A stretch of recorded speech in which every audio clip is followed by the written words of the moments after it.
orgulho e arrogância. Diga, Tati, qual é a sua dúvida?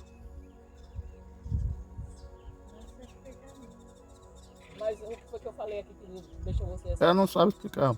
Mas o que foi que eu falei que deixou você com dúvida? Pois é. O que deixou ela com um pouquinho mais de dúvida foi esse negócio de dar leite. Foi? Não, assim, Eu tô lendo tudo. Tati, você é uma pessoa que entrou na fé agora, não é isso? Apesar de você já ter andado na igreja antes, mas você não entrou para valer das outras vezes, não é isso? Você está começando a andar agora. Então, a gente chama você de um recém-nascido. Na fé. Na fé. Como crente, como cristão. Como cristão, como crente. Você está começando a aprender as coisas de Deus, da palavra, agora. Então, tem coisa, por exemplo, você lembra que da outras vezes que você estava na igreja, você não se sentia mal com a roupa que você vestia? Era normal para você, não era? Por quê? Porque você não tinha nascido de novo. Você estava só indo, só frequentando. Você não tinha tomado uma decisão de pegar firme com Jesus. Entendeu? Então, assim, você aceitou Jesus, mas você não entregou a sua vida de verdade. Você não Se converteu, né? Não, isso, você não deixou Jesus entrar. Você aceitou Jesus da boca para fora, né? Porque quando a gente aceita de verdade, aí o Espírito Santo entra dentro da gente e começa a nos transformar de dentro para fora. Isso. Por isso que você naquele dia estava dizendo o quê? Que você disse que tem certas roupas que você não se sente bem, veste e não se sente mais bem. Você disse que pegou. Roupa minha lá, mas eu tenho que eu disse que tá lá encostado, não bicho, mas não sei mais vontade de vestir. Às vezes eu bicho, aí quando eu vou pra frente feio, eu volto pro quarto e tiro. Isso. Antes, quando você aceitou Jesus, você tinha esse receio? Pronto, então, Pai Senhor, irmã Maria, troca essa cadeira por essa. é um sinal, é um sinal que da outra vez não valeu, você não levou a sério. Puxa ela mais pra lá. Senta. Por isso que a sua consciência não lhe acusava. Como você levou a sério essa vez, aí quando você faz alguma coisa que o seu espírito sabe que não está correto, que não está legal para Deus, aí a sua mente, aí você vai lá e troca. Entendeu? Então você tá se alimentando da palavra, mas a gente está explicando a palavra para você, mas a gente tem que explicar as coisas. Por exemplo, a gente não vai chegar aqui para vocês e dar uma aula de escatologia. Por quê? Porque escatologia é o mocotó. Eu tô fazendo uma parábola, irmão Adão. A escatologia é uma coisa muito forte, uma coisa muito complexa, para que vocês possam entender. Deixa eu ilustrar para eles. A sua bebê, quando nasceu, Tati, na primeira semana de nascido, no primeiro mês, você dava ela farofa de charque, feijão com arroz, feijão com farinha, dava? Só peito Só peito, né? Só peito. Né? Se desse, não ia matar? Ia matar. Pronto, quando a pessoa aceita Jesus, a gente que é mais velho de crente, calcula-se como um bebê. Um bebê que acabou de nascer, a gente não vai chegar para ele, entupir ele do conhecimento da Bíblia, de Apocalipse, de Hebreus, de tudo, e ele não vai entender, ele é novo, ele está chegando agora, ele é recém-nascido na fé. A gente não pode enfiar. O que é escatologia? Doutrina do que ainda vai acontecer, que ainda não aconteceu. É o que está escrito em Apocalipse. Se eu for botar Apocalipse na cabeça do irmão Adão, ele já tem 4 anos de crente, mas ele não vai entender. Ele vai endoidar, já tá pirando. Aí eu tenho que começar devagarinho, falando para você entender o que é salvação, o que é Espírito Santo, o que é Jesus Cristo, a justificação, a fé. Devagarinho. Ou seja, basicamente é o que Paulo está fazendo com a igreja de Corinto. Então ele começou a explicar, a semana passada nós vimos sobre as carnes, né, as comidas sacrificadas aos ídolos. Naquela outra semana tu estava falando do casamento. Então são coisas. Pronto, são coisas que vocês vão entender com facilidade, né? Vocês vão entender, Paulo, o Espírito Santo através de Paulo está dizendo para a igreja de Coríntios que eles não deveriam tolerar o irmão que estava dormindo com a mulher do pai dentro da igreja. Então, é uma coisa que um novo convertido vai entender facilmente. É que nem aquela palavra que o irmão falou ali naquela hora ali, você entendeu aquilo que ele estava explicando? Dos vícios, das drogas, das coisas. Aí a pessoa que quer se submeter às coisas da igreja, ensinar o que não sabe ler, não sabe fazer nada, que nem a Aliette. Aí ali dentro estava quem? Tava a turma dela todinha, do fumo, da droga, da prostituição, de tudo. Aí ela, quem quer ser a líder de tudo, tendo tudo errado. Aí o que ele disse, vamos andar mais na igreja, vamos rezar, vamos pedir a Deus livramento, proteção. Exato. Não, eles que é católico lá. Ah, sim, os católicos, né? Aí ele dizendo a verdade, ele não estava dizendo a verdade, agora ela que fica encobrindo as coisas. Não, se tá tudo errado, tá tudo errado. Quando ele disse também que as pessoas que estão fora, que pegam coisa aqui, porque vocês não. Ah, mas essa questão, né? Então, assim, deu para você entender o que a gente está dizendo? Quando eu falo mocotó, porque é uma coisa forte. Então, você não vai dar mocotó a um recém-nascido, né? Você não vai dar feijão com arroz ou com farinha um recém-nascido. Você vai dar o quê? Você vai dar leite. Né? Aí, depois de 2 anos é que a criança começa, depois de 1 ano é que a criança começa a comer comida, né? E assim mesmo, nem todas as comidas, porque às vezes ela ainda está começando a nascer os dentes, não tem a dentição toda formada, não sabe mastigar, nem toda a comida. Então é isso que estou dizendo, que a gente, que o Espírito Santo fala para nós, que tem gente que é velho na fé, mas ainda é uma criança no entendimento. Ainda não está enraizado. E por causa dessas pessoas, tem coisas que a gente não deve fazer. Você já pensou que se vocês me vissem chegar aí, como você vê, eu acho que você vê na internet, né? Hoje não, que tem internet, as pessoas até estão mais, como é que eu vou dizer, mais inteirada dessa situação.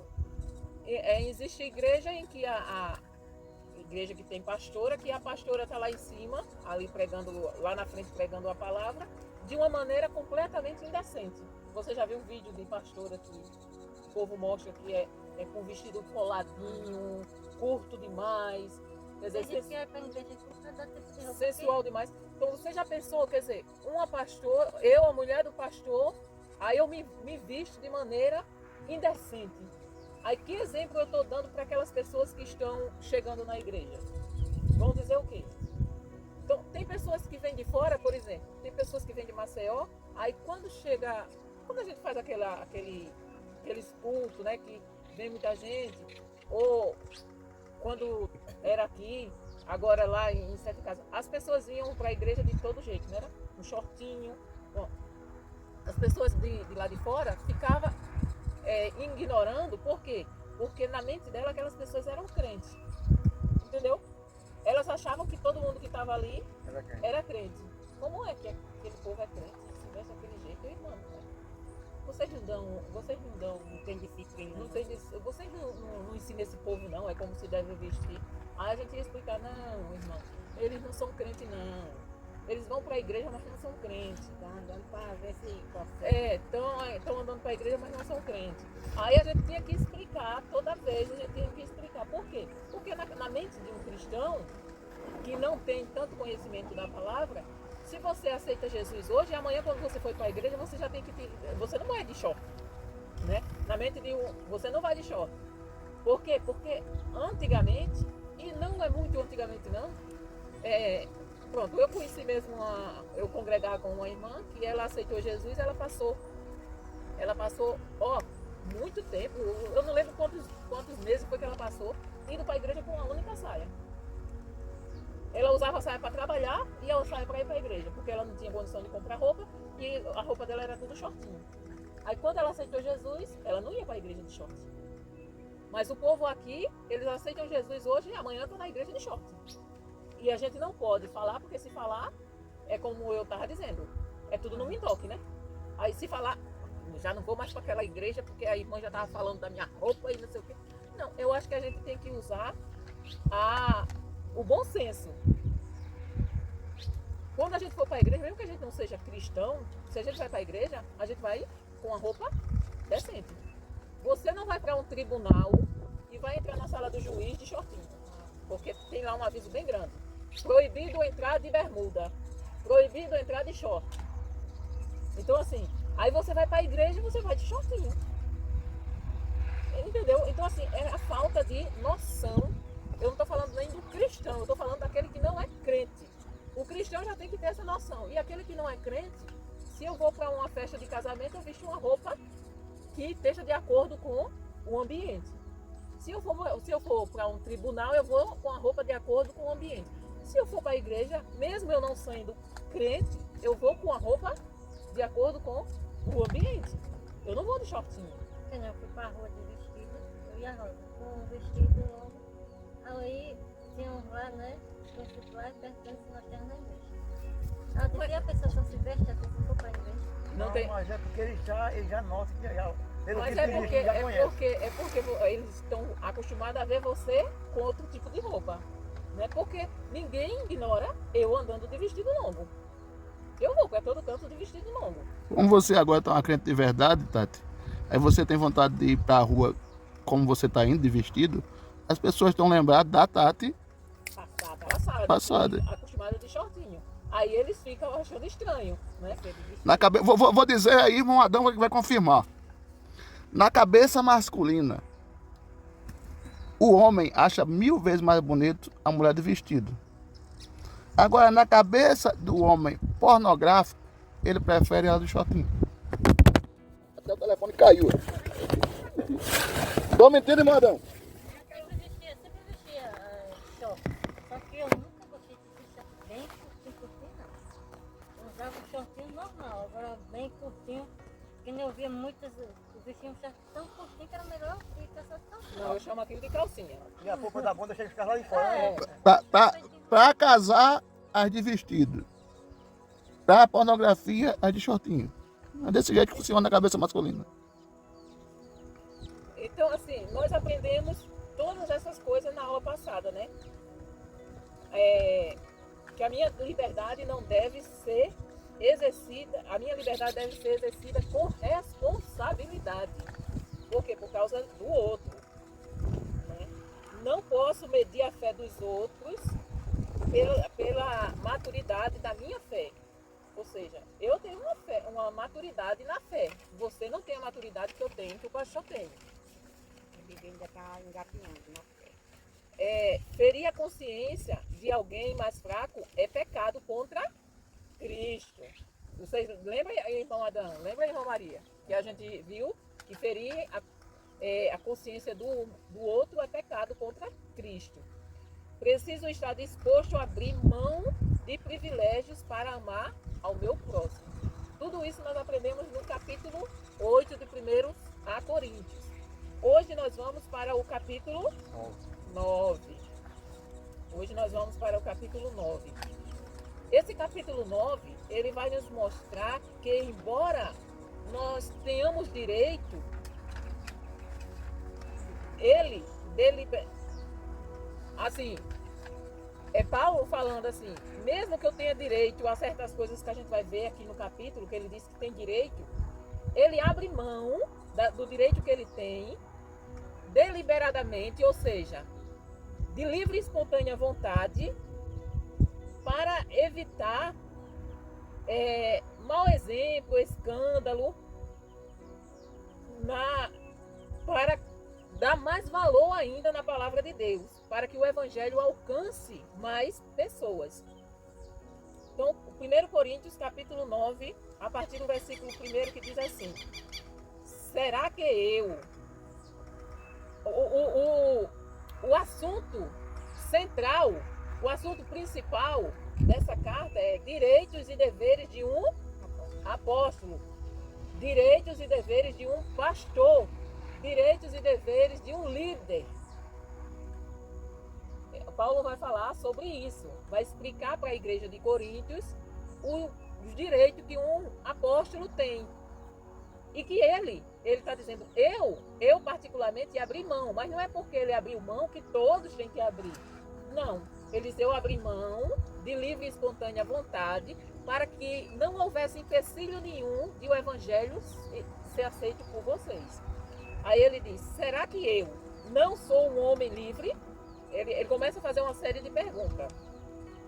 Por acaso não sou um apóstolo? Será que eu não vi Jesus, o nosso Senhor? Por acaso vocês não são o resultado do trabalho que faço para o Senhor? Ou seja, aqui Paulo, ele estava deixando bem claro, era como se ele tivesse recebendo acusações ou as pessoas estivessem desacreditando nele, alguns fomentando, né, criando, fofocando mesmo, no popular. Dizendo assim, ele não é um apóstolo de verdade porque ele não andou com Jesus. Por isso que Paulo ele começa a fazer essas perguntas. Aí ele diz assim, olha só, a prova de que eu sou um apóstolo é o quê? São o resultado do trabalho que faço para o Senhor. Será que eu não vi Jesus, o nosso Senhor? Ele diz. Por acaso vocês não são o resultado do trabalho que faço para o Senhor? Mesmo que outros não me aceitem como apóstolo, vocês me aceitam. Vocês mesmos, pelo fato de estarem unidos com o Senhor, são a prova de que sou um apóstolo. Então, apóstolo, hoje as pessoas usam o nome de apóstolo, mas apóstolo não existe hoje. Por quê? Hoje é o pastor, né? É pastor, pode ser chamado bispo, pode ser chamado presbítero. Essa palavra, pastor, bispo e presbítero, é o mesmo significado. Pastor, bispo e presbítero tem o mesmo significado. Não, apóstolo não. Apóstolo só pode ser chamado apóstolo quem conviveu com... Exatamente. Aí o senhor pode dizer assim, mas Paulo conviveu com Cristo? Ele foi separado por quem? Quem foi que chamou ele? Foi Cristo. Ele derrubou ele lá e ele mandou. Exatamente. Então, Paulo, ele passou 3 anos aprendendo diretamente com Jesus. Não foi ninguém que foi ensinar Paulo, foi Jesus. Pessoalmente, Jesus apareceu para Paulo, separou ele como um apóstolo. Lembra que ele disse que ele seria o apóstolo? Agora pronto, amor. Agora você endoidou a cabeça da Tati. Não, pode falar. Você entendeu porque Jesus apareceu para Paulo. Você lembra que a gente estudou lá em Atos? Que Capítulo ele ia 9. no caminho de Damasco e ele falou com Paulo. Só que só quem viu foi Paulo. Paulo viu ele e perguntou assim, quem é esse Senhor? Ele ouviu. Ele ouviu, mas ele viu Ele ouviu. a claridade, né? Que cegou ele. Ele viu a claridade que cegou. A claridade. E ele ouviu, ele disse, eu sou Jesus, Aquele que tu persegue. aquele que tu persegues. Então assim, e ele próprio, Jesus mesmo, foi quem veio, falou com Paulo, separou Paulo e ensinou Paulo, passou 3 anos como ele passou com os outros discípulos, ensinando a Paulo. Então, aí Paulo diz assim, olha, como fui eu que preguei para vocês, eu ensinei a palavra de Deus para vocês. Vocês, não existe ninguém melhor para dizer, para atestar o meu apostolado do que essa igreja, que era a igreja de Corinto. Então, assim, Paulo diz, melhor do que qualquer outra pessoa são vocês para dar veracidade ao meu apostolado. Você entendeu por que Paulo é apóstolo de Jesus? Porque ele também, entendeu, irmã Maria? Porque ele também foi chamado diretamente. Irmãos, quando Jesus separou, Jesus não só tinha 12 discípulos, não. Jesus tinha muitos discípulos. Só que Jesus separou 12 apóstolos. E os 12 apóstolos são qual? Foram Pedro, Tiago, João, André, Filipe, Bartolomeu, Filho de Alfeu. Timóteo. Timóteo. Timóteo não. O filho de Alfeu. o outro Tiago, né? Tinha 2 Tiago, tinha 2 Simão, né? Que eram 2 Tiagos e 2 Simão. 2 Simão. E Simão, esqueci o Tinha- nome agora. Diz aí agora me falhou. Tinha- Natanael, O irmão de Jesus. Judas. É. E quais são os outros 2? Esqueci agora. Também esqueci. Mas ele separou esses 12 discípulos e em Lucas diz que a partir daquele momento eles foram chamados de Apóstolo. apóstolos. Na verdade, Jesus tinha bastante seguidores e 12 discípulos. E os discípulos, os 12, na verdade, não Judas que morreu, né? Mas os 11 mais o que foi escolhido pelos 11 discípulos para ficar no lugar de Judas foi chamado de apóstolo. O Mateus também, que eu esqueci. Mateus. Aí Matias, né? Matias. Aí esses 12 discípulos receberam o apostolado. Porque hoje ninguém pode receber o apostolado? Porque apóstolos só foram aqueles que viram Jesus pessoalmente. Paulo teve a honra de ver Jesus porque Jesus apareceu para Paulo. Mas esse pessoal hoje que se chama aí de apóstolo, Não tem nada a ver, não tem nada a ver, é só título, entendeu? Aí o 3, entenderam essa parte? Que ele faz uma série de perguntas como se ele tivesse assim, como se as pessoas estivessem duvidando do apostolado dele. Aí o 3 diz assim: quando as pessoas me criticam, eu me defendo dizendo assim: será que eu não tenho o direito de receber comida e bebida pelo meu trabalho? Quer dizer, ele recebia críticas, né? Paulo, ao invés de listar títulos, porque Paulo tinha diversos títulos, ele era doutorado, né? Doutor em várias coisas, ele falava não sei quantas línguas. Então, ele aprendeu aos pés do maior mestre, superou o mestre. Aí, em vez de ele fazer uma lista dos títulos, não, ou conquistas pessoais, ele aponta para o impacto espiritual de sua pregação como evidência de seu apostolado. Ou seja, ele diz assim, olha, eu posso confirmar o meu apostolado pelo que eu prego e pelas almas que já se converteram através de mim como instrumento de Jesus. Aí repara que ele recebe crítica, né? Será que eu não tenho o direito de receber comida e bebida pelo meu trabalho? Será que nas minhas viagens... bebida aí não é vinho não, viu, Tati? Bebida aí é como se fosse pra gente o café e a água. Ele tá falando aqui de água, né? Será que nas minhas viagens eu não tenho o direito de levar comigo uma esposa cristã? Mas Paulo não era casado, tá? Ele só está citando assim como exemplo. Como fazem os outros apóstolos, os irmãos do Senhor Jesus e também Pedro? Ou será que Barnabé e eu somos os únicos que temos de trabalhar para nos sustentar? Quem já ouviu falar de algum soldado que pagou as suas próprias despesas no exército? Ou qual é o fazendeiro que não come das uvas da sua própria plantação? Hein, irmão Adão? O senhor planta milho, o senhor come do milho que o senhor planta? O senhor planta feijão, come do feijão? Claro. Então, assim, o que é que Paulo está dizendo aqui? Eu tenho direito de ser sustentado pela igreja. Por quê?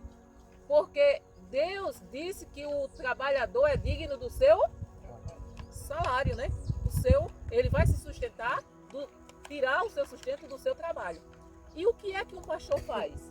O pastor cuida das ovelhas. E quem é que alimenta o pastor? As ovelhas. Ou não é o leite da ovelha que dá o dinheiro para que o pastor se sustente? Leite da vaca, né? Tá de vaca, né? Vaca, ovelha. Não é do que eu planto, do que eu crio, que eu como, que me dá. Então, Paulo está dizendo o que aqui? Da mesma forma que uma pessoa materialmente planta e colhe e come daquilo que eu tenho o direito, como eu semeei espiritualmente, de receber alimento da igreja. E eu plantei espiritualmente. Para os líderes espirituais, é algo justo e bíblico se alimentar? Não, do que a igreja dá, irmã Maria. Por isso que mais lá na frente nós vamos ouvir, eu acho que é em Coríntios também, né pastor? Ou eu acho que é em 2 Coríntios, né? Que Paulo fala que dê segundo ao que propõe o seu coração. Então assim, por isso que a igreja é quem cuida do pastor.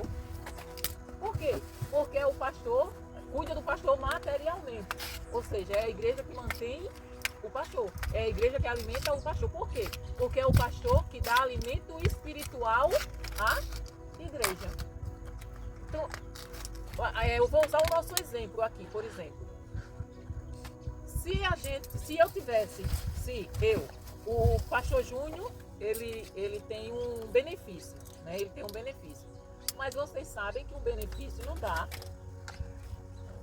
para nada, né? Muito menos para botar gasolina e as pessoas que nos assistem, a maioria sabe que o pastor Júnior é deficiente e está cadeirante. Então assim, ele não pode andar, né?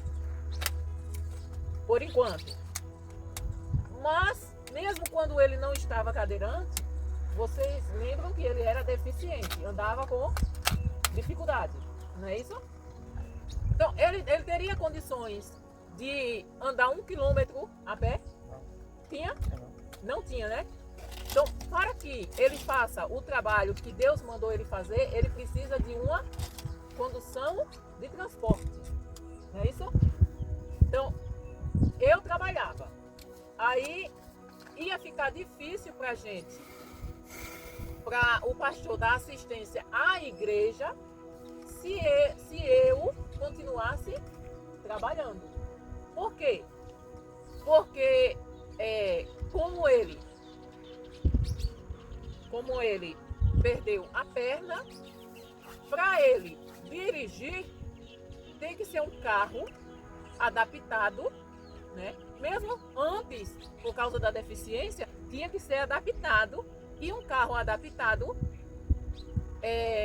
custa muito mais caro, né? Um carro adaptado. E ele ainda ia... Ele não sabe o que é um carro adaptado, mano. A questão para quem tem deficiência, né? Isso. E no caso, tudo na mão. tudo na mão, exatamente. Tá vendo, pastor, que eles sabem? Então, assim, e o Senhor também queria que eu me dedicasse, me chamou para eu me dedicar totalmente à obra dele. Então, como é que a gente vai sobreviver? Então tem que ser a igreja que sustenta o pastor.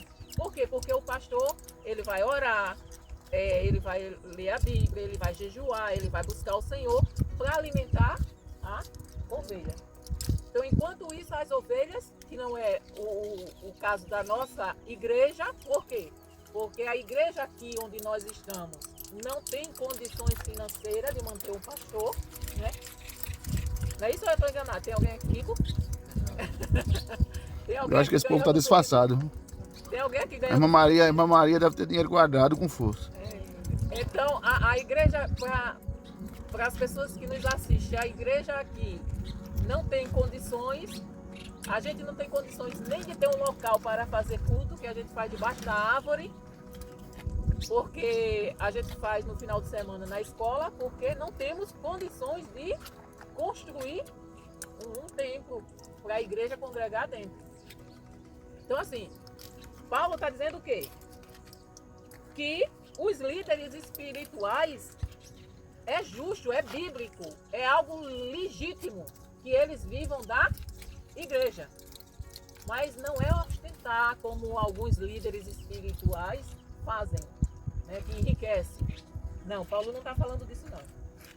Ou é o pastor que não toma, ele vem falando, né? Ou qual é o pastor que não toma do leite do seu gado? Eu, que eu não gosto de leite. Coisa melhor não. Gosto não, irmão Adão. Trabalhada com Por isso que Não, ele tá não. ficando assim, ó. até uma papinha. Por isso que ele Não. tá ficando desse jeito, que é todo dia leite, todo dia leite. Então, aí Paulo diz assim, qual pastor que não toma do leite da sua ovelha? Então assim, ele está dizendo o quê? E isso é espiritualmente, ele usa as coisas, lembre-se que ele usa as coisas naturais do nosso dia a dia para explicar o espiritual. Ele está falando espiritualmente que o pastor tem todo o direito de se alimentar da igreja. Claro, se a igreja tivesse condição de sustentar o pastor aqui em Rosa, Luxemburgo, ou em Sete Casas, que não tem. Né, irmã Maria? As ofertas que saem, aqui está a irmã Maria, que é ela que conta as ofertas que saem. As ofertas que saem, irmã Maria, dá para sustentar o pastor? Dá para botar gasolina, irmã Maria? Então, assim, se... Aí Paulo está dizendo, o pastor tem todo o direito de ser sustentado pela igreja. Não pensem que eu me apoio somente nesses exemplos da vida diária. Ele está dizendo, não pensem que eu estou dando exemplo só dessa vida aqui, que vocês vivem. Mas, ele diz, né? Pois a lei diz a mesma coisa. Na lei de Moisés está escrito assim, não amarre o boi, a boca do boi, quando ele estiver pisando o trigo. Por acaso Deus está interessado nos boi? Ou foi... Vocês, como vocês são do campo, eu acho que vocês... Eu lembro muito bem que o meu pai colocava... Como é que se chama aquilo? Não, o irmão Adão. Aquilo que coloca aqui... Na cozinheira. O cara bota a máscara em cavalo para cortar a terra. Isso, para ele não olhar para um lado nem para o outro. Não é isso aí? Né? Não é assim? É verdade. No popular, cabresto. Oi? Cabresto. Não, Na não. cabeçada. É uma máscara mesmo, é. Que ele bota aqui para ele só andar aqui, ó. na frente, é. Nessa reta. Ele nem olha para cá nem para cá. Por quê? Porque tá fechado aqui. Aí, eu lembro que o meu pai fazia isso quando ia arar a terra. Ia arar a terra, ele colocava aquele que eu não lembro agora como é que se chama. É máscara, é? Justamente para eles não desviarem o olhar. Só de reto. Então assim, a lei de Moisés diz que não é para colocar o que a gente chama de focinheira, né? No boi, para ele não comer. Ou seja, quando o trabalhador ia trabalhar com o boi, ele tinha que deixar a boca do boi livre para ele poder comer do trabalho que ele estava fazendo. Então, se o animal tinha esse direito, aí Paulo diz assim, não amarre a boca do boi quando ele estiver pisando o trigo por acaso Deus está interessado nos boi? Ou foi a nosso respeito que ele disse isso? Ou seja, lá na lei de Moisés, Deus já estava usando a simbologia do boi para dizer que o líder espiritual tinha o direito de viver dos seus liderados, da comunidade que ele liderava. Entendeu, Tati? Ele estava usando o exemplo do boi. Deus, o próprio Deus, estava usando o exemplo do boi para dizer que o líder espiritual tinha o direito, como boi, de comer do que ele estava colhendo. Porque e tinha um hábito do pessoal que ia colher trigo de não perder nada. Nem a palha, nem nada do trigo. Vamos puxar hoje para o nosso tempo. Vamos supor que em vez de trigo fosse milho. O pessoal que plantava milho não queria perder nem um caroço de milho, nem um sabugo, nem a palha. E hoje não perde nada. Aí o cara que fazia? Muito bem, botava uma carroça, o equipamento no boi, para o boi fazer a colheita junto com o homem, né? Do milho. Mas só que amarrava a boca do animal para o animal não comer nem um caroço de nada, nem sabugo, nem palha, nem nada. Então o animal trabalhava, não tinha direito nem de comer nem de beber. Aí Paulo estava dizendo, Deus disse que o boi tem direito de comer e de beber quando está trabalhando. Imagine o pastor, o líder. Não tem direito de receber pelo trabalho que faz cuidando de pessoas, não? Claro que tem. Se o boi, que é o animal, Deus disse na lei de Moisés que o boi tinha que comer, imagine o ser humano, o pastor. Entendeu agora, Tati? Aí ele diz, é claro que isso está escrito em nosso favor. Ou seja, Moisés escreveu em favor dos líderes religiosos. Tanto a pessoa que planta como a que colhem fazem o seu trabalho na esperança de receber a sua parte da colheita. Ou ninguém planta e ninguém colhe de graça, né? Não é isso? Todo mundo quer tirar uma parte para você sobreviver. Mas as pessoas, quando vê você indo para a igreja, o que é que diz? Vai dar dinheiro? O pastor acusa logo, né? Isso.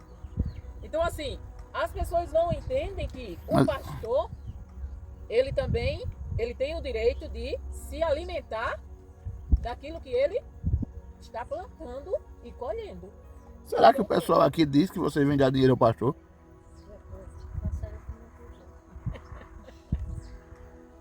A gente tá bonito, hein, amor? Viver com o dinheiro dos irmãos aqui, hein? Vamos comprar um avião. Aí o outro diz assim, se temos semeado entre vocês a semente espiritual, será demais se recebermos de vocês alguma recompensa material? Ele pergunta, será que é demais? Hein, irmão Adão? Será que é demais o senhor me dar uma galinha para comer? Não.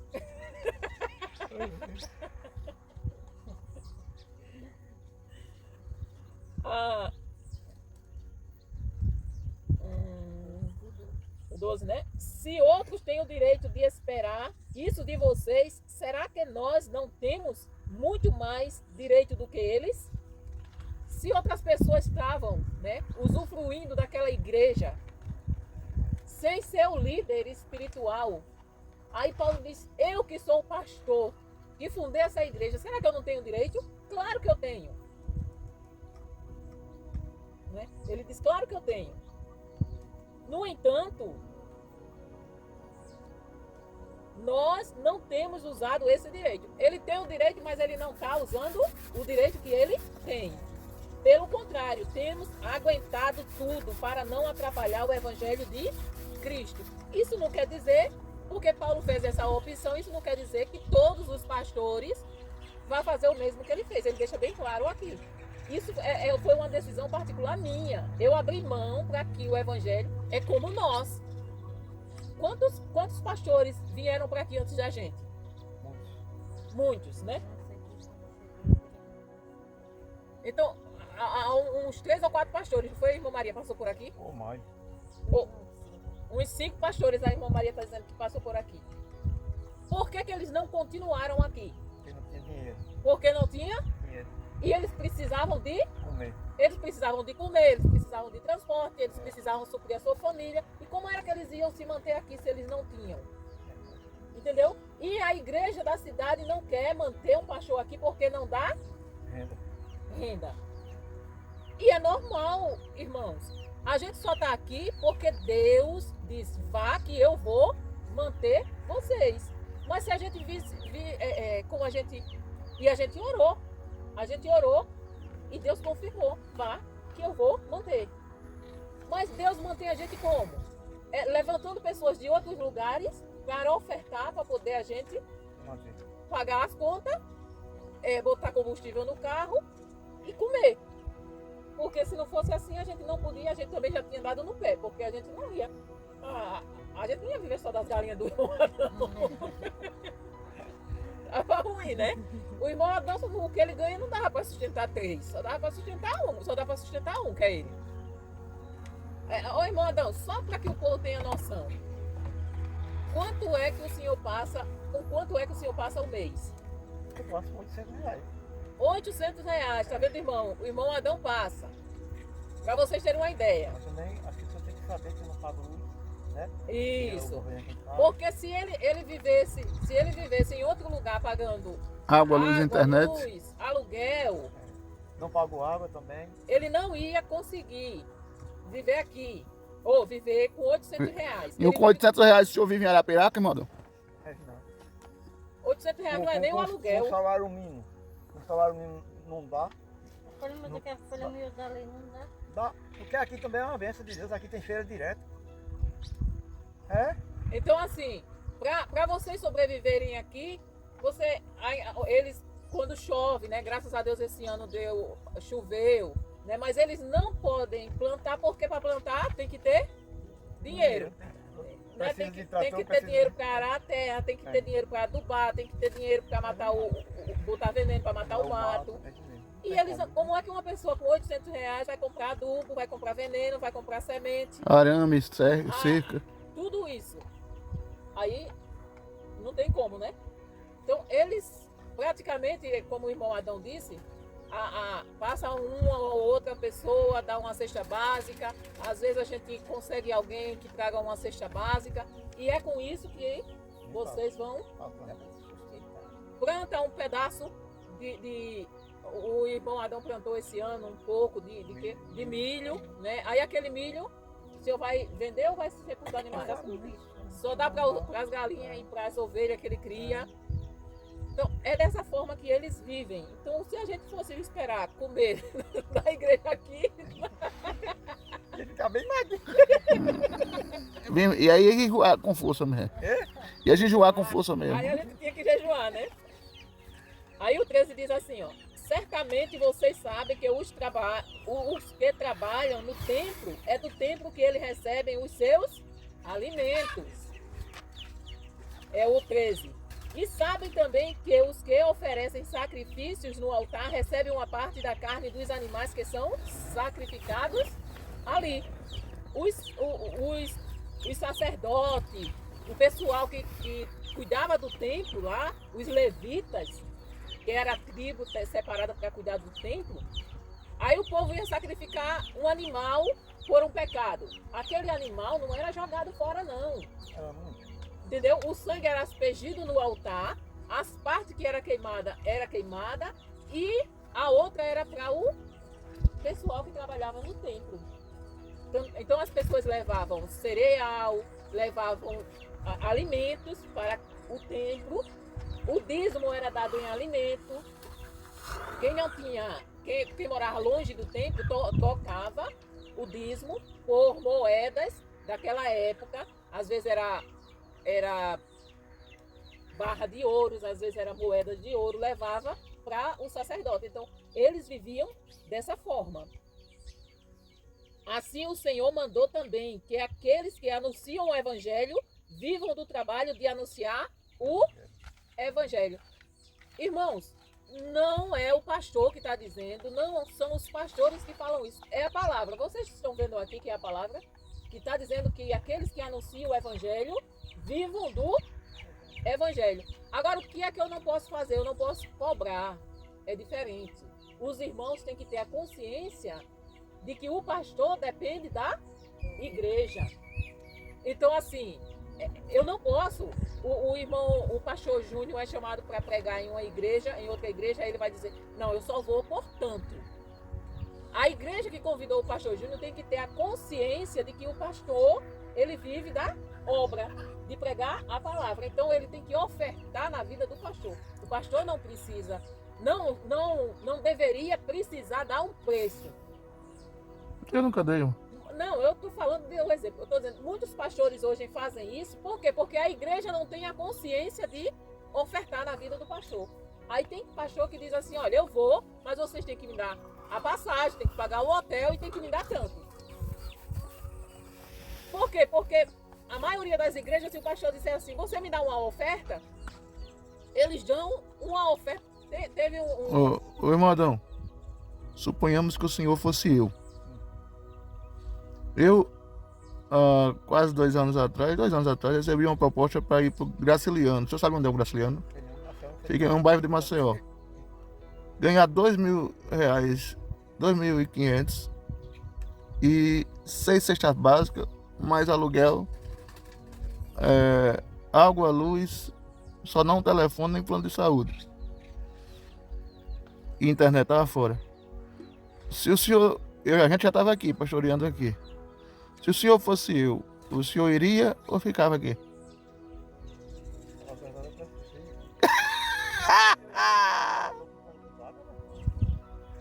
Mas e se Deus não Se Deus mandou? mandou, aí que tá, E aí? também, né? Mas se o senhor sabendo que Deus não mandou, o senhor não ia não, né? Se eu soubesse que não mandou, Sim. já tava lá. O cara veio porque quis vir. Deus não tinha mandado, agora Deus mandando é outra coisa. Sim, mas nesse caso o Deus não mandou dizer para não, vocês vão ficar aí. Deus não mandou a gente ir para lá não, para aceitar a proposta do pastor, entendeu?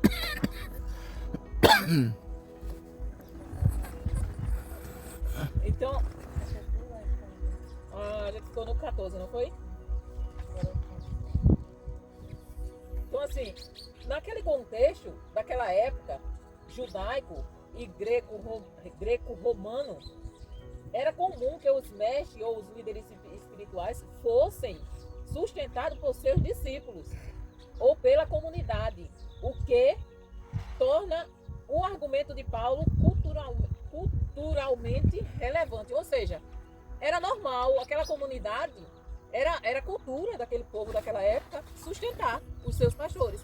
Como, por exemplo, em Maceió, em outras cidades, no Brasil, todo mundo sabe que é cultura. Você sabia disso?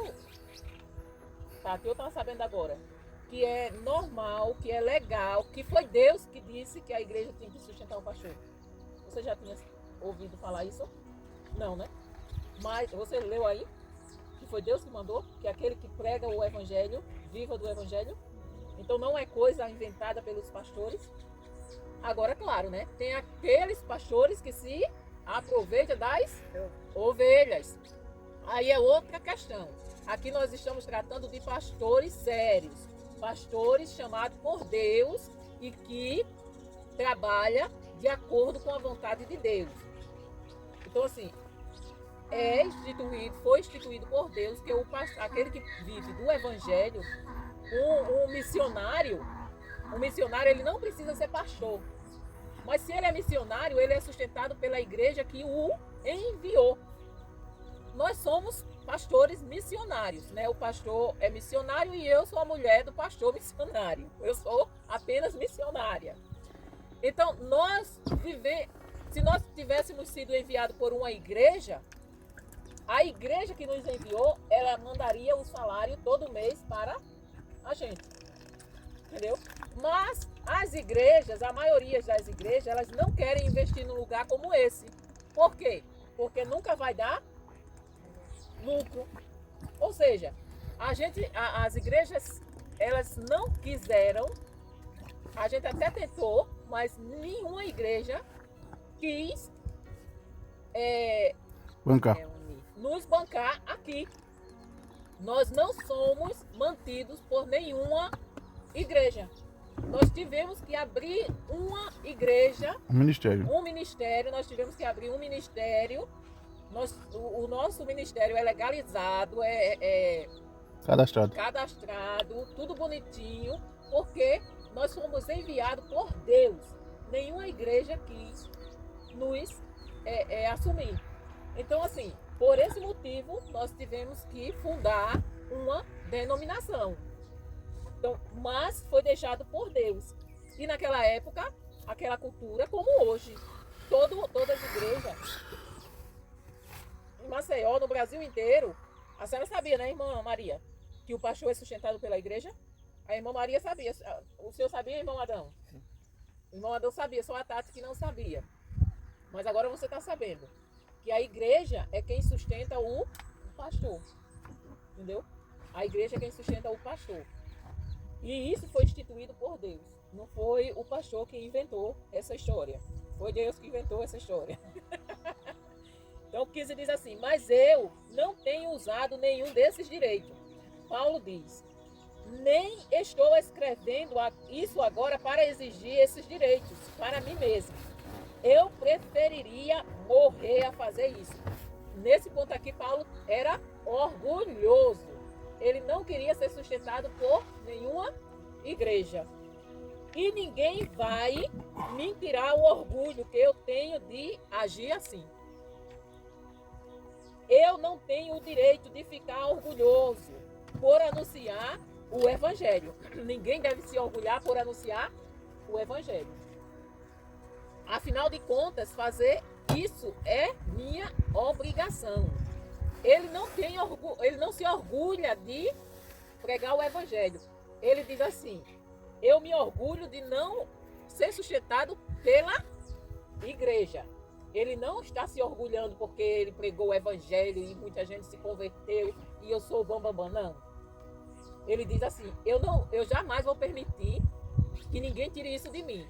Eu quero trabalhar com as minhas próprias mãos, me sustentar e não ser sustentado por a igreja. Foi uma decisão dele. Mas ele diz assim: isso não quer dizer que os outros tenham que fazer isso.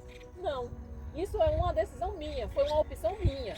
Mas os pastores têm o direito de ser alimentados pela igreja. Aí ele diz que o Evangelho não é para se orgulhar por pregar o Evangelho, porque é uma obrigação dele. E não só dele, é uma obrigação de cada um de nós. Ele reconhece que pregar o Evangelho não é uma opção, mas uma obrigação divina. Ai de mim se não anunciar o Evangelho. Por isso eu faço o meu trabalho por minha própria vontade. Então posso esperar algum pagamento. Ou seja, o pagamento que ele está esperando é o pagamento que vem de Deus. Ele não queria, ele fazia de própria vontade. Porém, se faço como um dever, é porque é um trabalho que Deus me deu para fazer. Nesse caso, qual é o pagamento que recebo? Se ele faz como um trabalho, um dever, é a santificação de anunciar o Evangelho sem cobrar nada e sem exigir os direitos que tenho como pregador do Evangelho. Quer dizer, você vê que ele frisa bastante que ele tem o direito, mas ele não faz uso desse direito. Ao ler isso, né? Veja bem, ao ler isso, nós podemos perceber como o coração de Paulo estava focado unicamente em glorificar a Deus. Então, e dessa forma, isso é uma inspiração para nós. É por isso que ele diz assim: sede meus imitadores. Porque o foco dele era só o quê? Glorificar a Deus. Unicamente a Deus. Glorificar Cristo e alcançar vidas sem se apegar a privilégios pessoais. Ou seja, o foco dele estava em ganhar almas. Eu quero almas. Eu quero glorificar o meu Cristo e quero ganhar almas para ele, sem me apegar a nada desse mundo. Tanto é que ele não tinha casa, ele não tinha nada. Ele trabalhava para comer. Paulo imitava Jesus Cristo. Jesus Cristo não tinha nada, né? Nada. Jesus não tinha nada. Ele era sustentado pelas mulheres. Eram as mulheres que sustentavam. Quer dizer, a maioria do ministério de Jesus foi sustentado por mulheres. As mulheres ofertavam para Jesus. Então, assim, Paulo é o exemplo a gente ser seguido. Ele não queria construir nada aqui na terra. Por isso que ele diz: é melhor que vocês solteiros permaneçam solteiros. Por quê? Porque vocês vão focar só no reino. Vocês vão focar só em ganhar almas. Vocês não vão precisar estar trabalhando para comprar uma casa, para sustentar uma casa, para manter uma casa. Então, assim, vocês não vão ter esse apego às coisas materiais, às coisas daqui da terra. Então, ele era focado somente em glorificar ao nosso Deus. Nós ficamos aonde? No 19, não foi? Aí ele diz: sou um homem livre. Não sou escravo de ninguém, mas eu me fiz escravo de todos, a fim de ganhar para Cristo o maior número possível de pessoas. Ele era livre, mas ele se fez escravo de todos. Quando trabalho entre os judeus, vivo como judeu, a fim de ganhá-los para Cristo.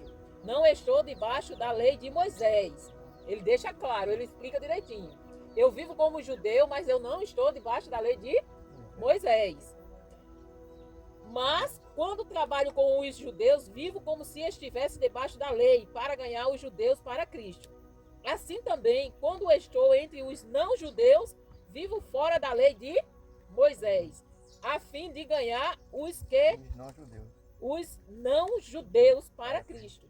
Isso não quer dizer que eu não obedeça à lei de Deus, pois estou de fato debaixo da lei de Cristo. Irmão, o que é que Paulo quer dizer aqui?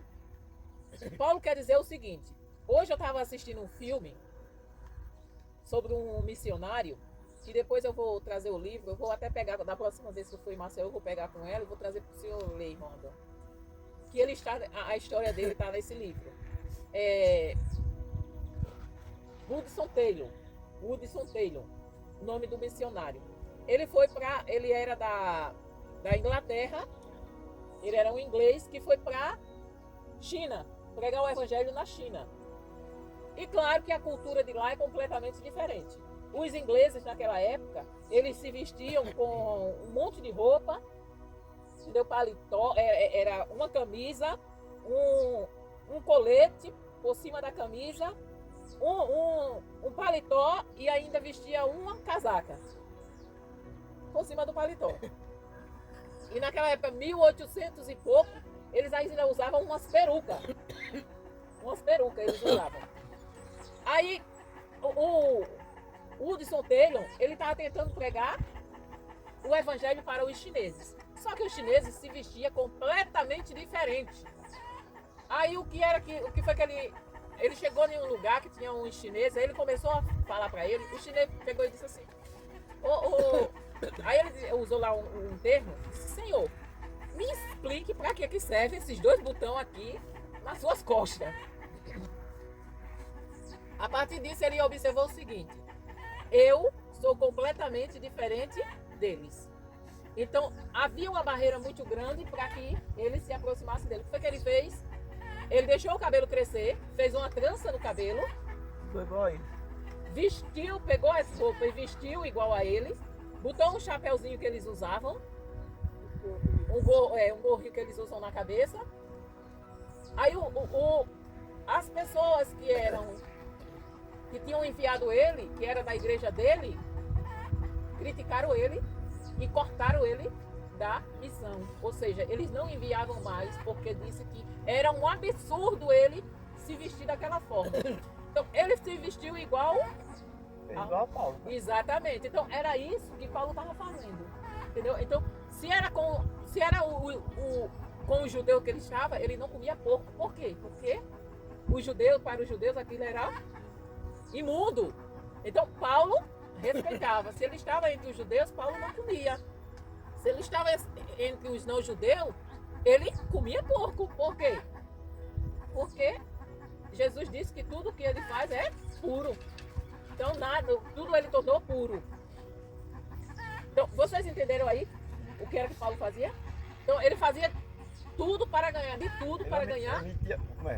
Imitava as pessoas para ganhar as pessoas. Exatamente. Quando eu estou entre os fracos na fé, eu me torno fraco também, a fim de ganhá-los para Cristo. Ou seja, se eu for pregar para vocês não me conhecem, mas se eu chegar aqui para vocês com uma linguagem culta, com umas palavras que vocês não sabem o significado, vocês já perceberam que às vezes eu falo na igreja palavra e digo o que significa? Porque se eu não disser, vocês não vão entender. Então, era disso que Paulo estava falando. Então, se eu estou com um fraco na fé, eu vou descer ao nível dele. Se eu estou com um doutor, eu vou subir ao nível dele. Fraco também a fim de ganhá-lo para Cristo. Assim eu me torno tudo para todos, a fim de poder, de qualquer maneira possível, salvar alguns.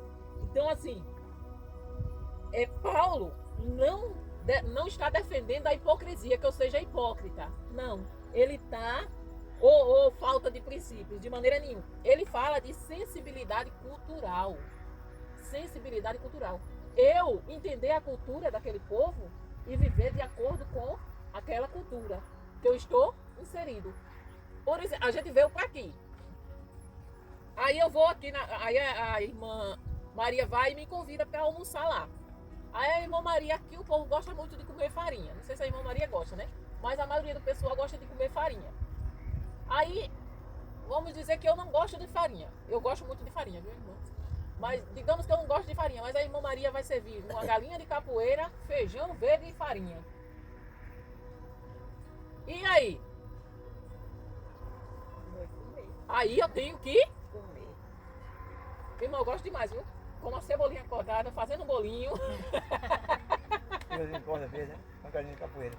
Galinha de capoeira e fazendo um bolinho. É bom demais, né? Não, Me desse uma ideia. não, é não, irmão? Depois eu te digo.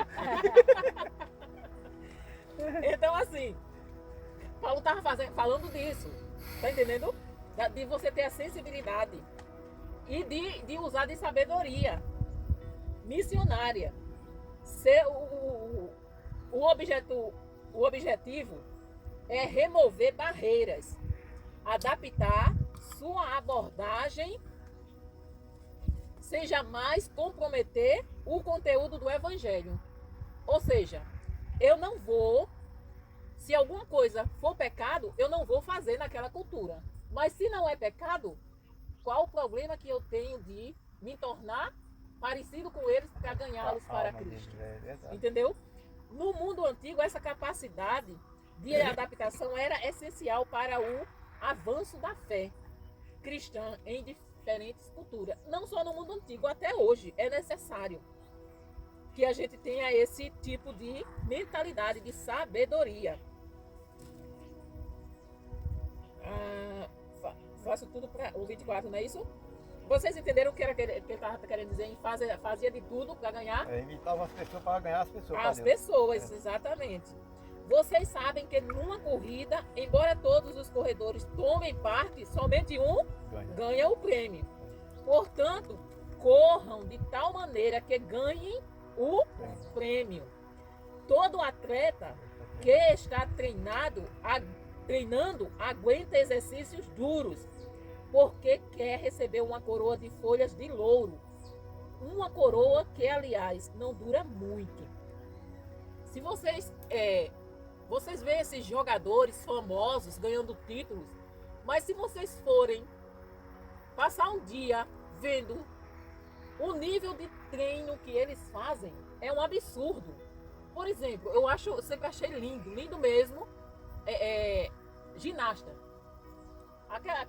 Faz alguém pra gente maluco. Aquele esporte. Aquelas meninas que pulam. Aquelas meninas. Pronto, eu sempre achei maravilhoso. Eu amo aquilo, irmão Adão. Eu acho linda, a coisa mais Aquilo ali linda. a pessoa nasceu sem juízo.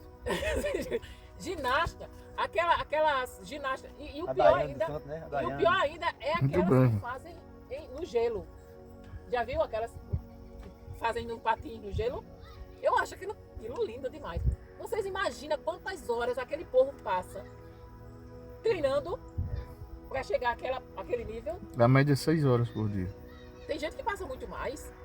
Por dia, treinando. média 6 horas. Depois de profissional, né? Então, assim, Paulo está dizendo o seguinte, que para você ganhar uma coroa que vai murchar, que não vai servir para nada, só vai ficar lá, quer dizer, naquela época, quando ganhava-se uma corrida, o atleta chegava ao final da corrida, ele recebia uma coroa feita de folha de louro.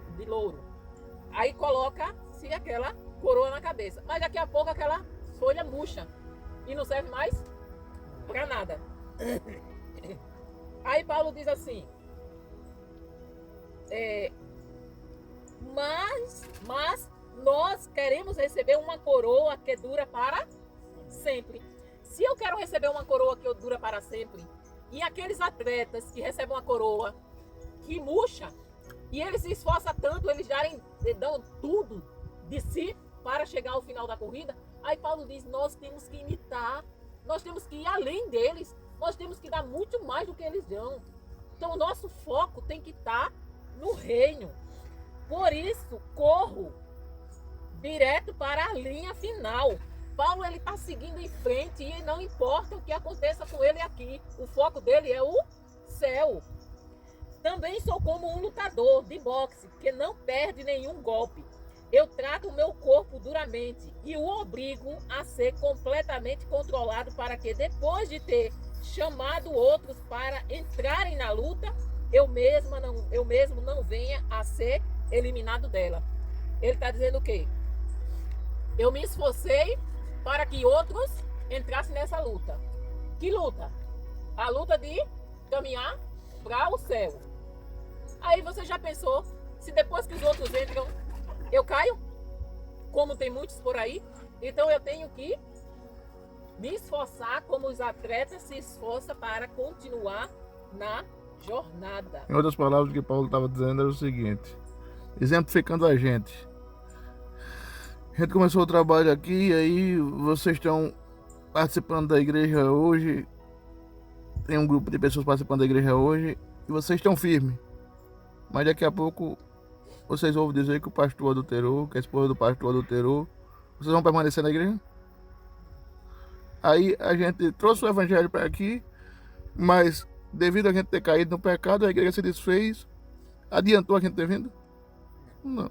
É isso que Paulo estava dizendo. Então, essa imagem que Paulo usa, né? Lembra a vida cristã que exige esforço. A nossa vida cristã não é aceitar Jesus e acabou. Não. Ela exige, Paulo está dizendo o quê? Exige esforço, igual o atleta que quer ganhar a corrida. Esforço, disciplina e foco. O que é foco? É eu estar com o olhar e não desviar. O meu foco é o quê? O meu foco é Deus. O meu foco é a eternidade. E eu não posso deixar nada desviar desse foco. Absolutamente nada. Então, assim, a graça de Deus não exclui a responsabilidade pessoal de cada um de nós. Pelo contrário, nós temos à disposição a graça capacitadora para nos fortalecermos para continuar no foco, não perder o foco jamais. Aí eu coloquei aqui assim, olha só. Esse capítulo, ele ensina alguns princípios presentes em toda a Escritura. Temos que renunciar a certos direitos por amor ao Evangelho, a Cristo. Nós temos que renunciar. Esse foi o exemplo que o próprio Cristo deu, que sendo Deus, esvaziou-se, assumiu a forma de servo e se entregou a si mesmo, né? Se humilhou, se entregou à morte e foi até o final. Por fim, temos que ter no coração que corremos em direção ao prêmio final. Qual é o prêmio final? Vocês têm ideia de qual é o prêmio final? A eternidade. A eternidade, a salvação plena, que é a eternidade. Esse é o prêmio final. A coroa da vida, a comunhão eterna com Deus. Não é uma corrida sem alvo. O evangelho não é um trampolim. Vocês sabem o que é trampolim, né? Sei. Sabe não? Tem nas festas de... Tá. Trampolim é aqueles que a gente coloca as crianças para pular. Aquilo ali é um trampolim. Entendeu? A vida cristã, o evangelho não é um trampolim que muitos usam aí para ganhar dinheiro e ficar famoso. Não é status o evangelho. Que as pessoas usam muitas vezes para benefício pessoal. É uma missão. É um chamado de entrega e renúncia. Ou seja, nós temos que renunciar para seguir a Cristo algumas coisas. Aí, olha só. Algumas coisas que nós aprendemos com essa lição. Ficando bem, imagina. Que nós temos liberdade em Cristo, mas devo usá-la para servir, não para me promover, mas para ganhar almas. O sustento de quem prega o evangelho é justo, mas o desprendimento de Paulo me ensina a não colocar o interesse financeiro acima da missão. Ou seja, é justo a gente viver da igreja, mas não colocar acima da missão. Preciso estar disposto a me adaptar sem comprometer princípios para alcançar diferentes pessoas para Cristo, como a gente já falou, né? A vida cristã exige disciplina, esforço e foco. Não posso viver de forma desleixada ou relaxada espiritualmente. O meu alvo deve ser sempre glorificar a Deus e alcançar o maior número possível de pessoas com o Evangelho.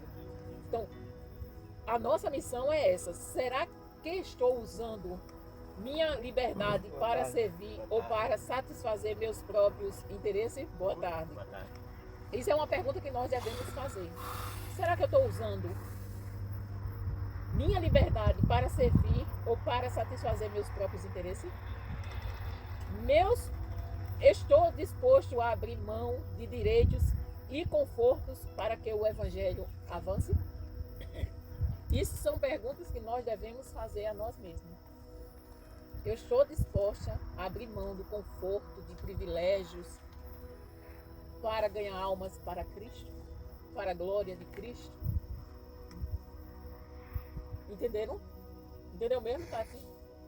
Se ficou alguma dúvida, pode perguntar. Se lembrar, eu já falei para vocês, gente, escrevam. Quando estiver lendo, que não entender, mande um WhatsApp. Irmão, eu não entendi isso aqui. Que aí a gente vai explicar novamente.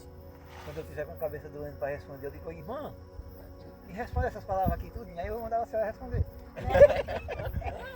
Não, o senhor tem que anotar no caderninho para perguntar. Bora aí, pastor. Pai, muito obrigado por esses momentos aprendendo a tua palavra. Nos ajuda a ser melhores, a praticar. Muito obrigado, Senhor, por essas pessoas que estão aqui.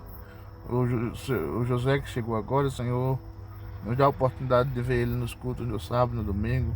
Abençoe o irmão Adão, abençoe a Tati, abençoe a irmã Maria. Irmão Luiz, Senhor, que está meio preguiçoso para vir nas quartas. Abençoa, Senhor, cada um de nós, nos ajuda. Em nome de Jesus, amém. Amém. Mas ela está com uma carga que só misericórdia. Ontem foi só morrendo, viu? E foi, tá?